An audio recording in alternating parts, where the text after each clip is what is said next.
এদিকে ঈদের ছুটিতে উপচে পড়া ভিড় কক্সবাজার সহ দেশের বিভিন্ন পর্যটন কেন্দ্রে। আনন্দ বিনোদনের সময় কাটাচ্ছেন সব বয়সী মানুষ। নির্বিঘ্ন উদযাপন নিশ্চিত করতে জোরদার রয়েছে নিরাপত্তা ব্যবস্থা। প্রতিনিধিদের তথ্য ভিডিওতে ডেস্ক রিপোর্ট। নগদ নিয়ে এলো হার না মানা হার অফার। সর্বনিম্ন 10,000 টাকা রেমিটেন্স নগদে পাঠালে থাকছে স্বর্ণের হার জেতার সুযোগ। ঈদের দ্বিতীয় দিনে কক্সবাজারে পর্যটকের ঢল। ঈদের ছুটিতে সকাল থেকেই সৈকতের কলাতলী, সুগন্ধা, লাবণী সহ সব পয়েন্টে উপচে পড়া ভিড়।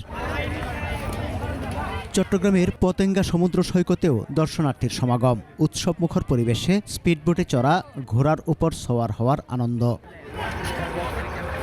পর্যটকদের ঢল নেমেছে সূর্যোদয় ও সূর্যাস্তের বেলাভূমি পটুয়াখালীর কুয়াকাটায়।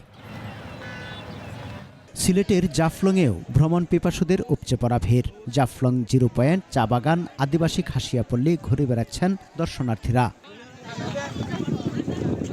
রাঙামাটিতে প্রিয়জনদের নিয়ে ঝুলন্ত সেতু, পলোয়েল পার্ক, কাপ্তাই হ্রদে নৌভ্রমণ সহ বিভিন্ন বিনোদন কেন্দ্রে ঘুরে বেড়াচ্ছেন পর্যটকরা। মৌলভীবাজারের লাওয়াছড়া বন, চা বাগান, গ্র্যান্ড সুলতান হোটেল, দার্জিলিং টিলা সহ বিভিন্ন স্থানে ভ্রমণ পিপাসুদের উপচে পড়া ভিড়।